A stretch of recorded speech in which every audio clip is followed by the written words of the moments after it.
Alright, so the first thing I want to do is just quickly go ahead and fix this to 2025, but I want to make this dynamic. So if we head into our footer, in this case we have this as right sidebar, and then in here we have this footer here. So we can just go ahead and say, in this case we could get the year.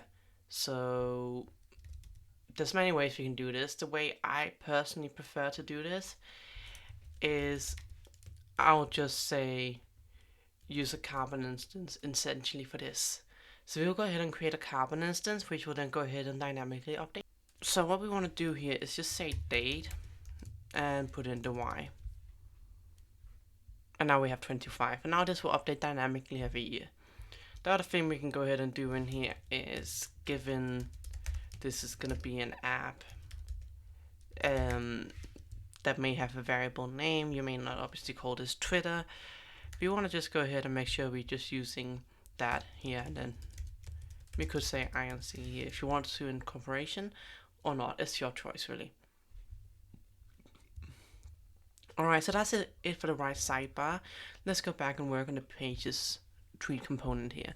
So we want to first and foremost go ahead and figure out how can we go ahead and render the replies to these tweets, because that's the first thing we want to go ahead and do. So we go ahead and say for each. In this case we will use empty and then and for else.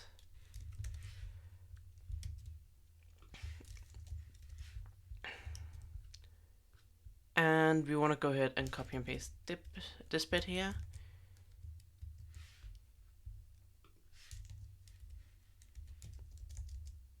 Format this nicely.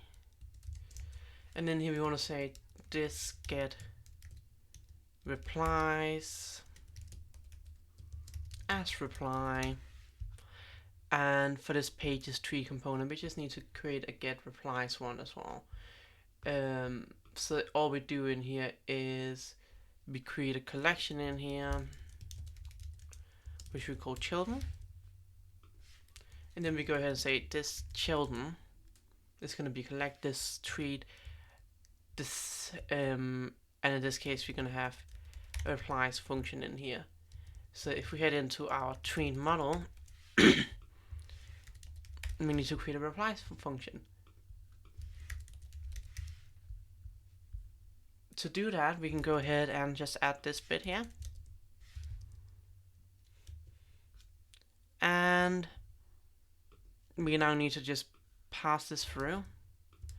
However, it's also important to note that we, in this case, want to go ahead and just render this as a regular component. We don't want to have these parentheses in here for reply equals true on that. So we will go ahead and take a look at how this looks once we have created this reply function.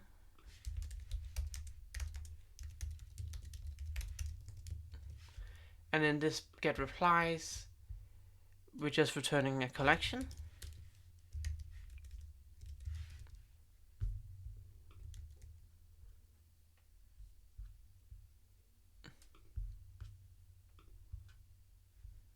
And we need to do a for else, of course.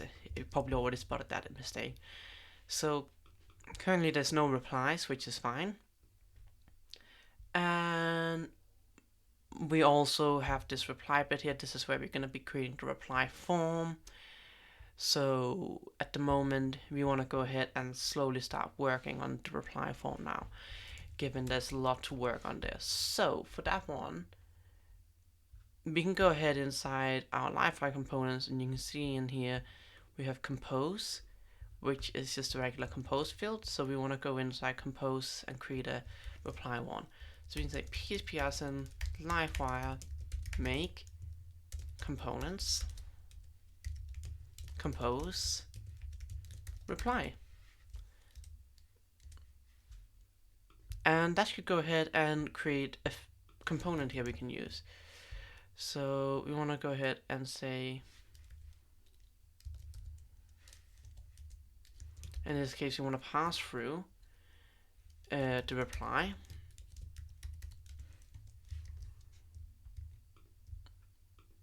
And in here we just want to have reply for now, just to see that it loads the component, which it does. Perfect. So now let's head in and start working on this reply component. It's going to be similar to a regular treat component. However, there's going to be a few differentiating factors for this. So the first thing I want to go ahead and do is really just make sure we change this over to a form.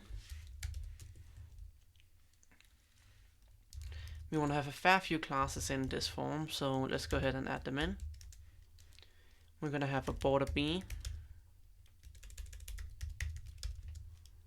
border gray 200, and I think we can practically just copy and paste this inside from the original component here. It's going to be very similar to the original reply, the treat component, just a little bit different for the styling, just so that it works well in this case.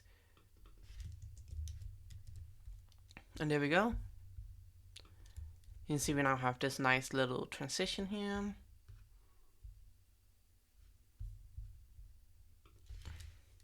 then we need a flex item start space x4, and then we need an image.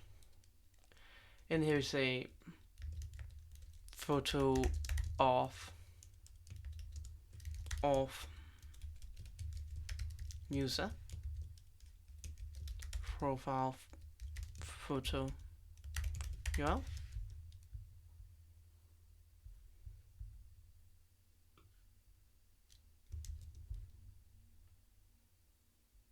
Let's just make sure we get this correctly in.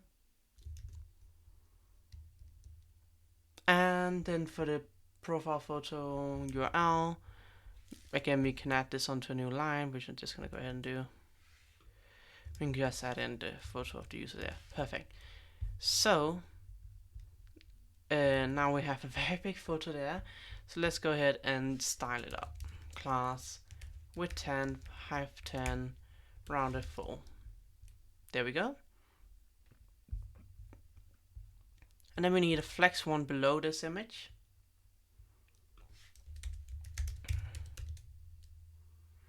And we need a text area. Now, this text area is going to be remarkably similar to the other one again, so I'm just going to go ahead and copy and paste it.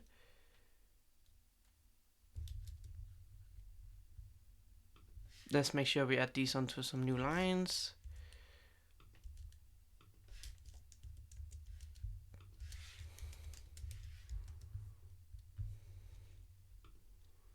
There we go.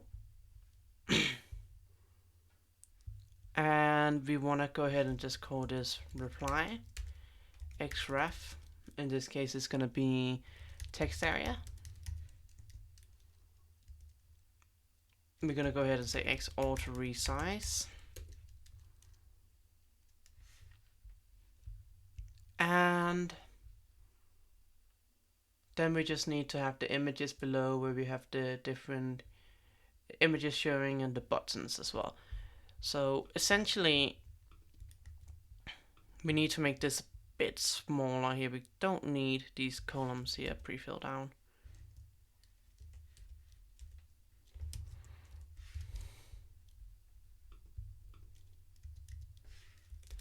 And we will start working on the rest of it, including the button in here, in the next video. Thank you very much for watching this video. Please click the like and subscribe button, and I'll see you in the next one.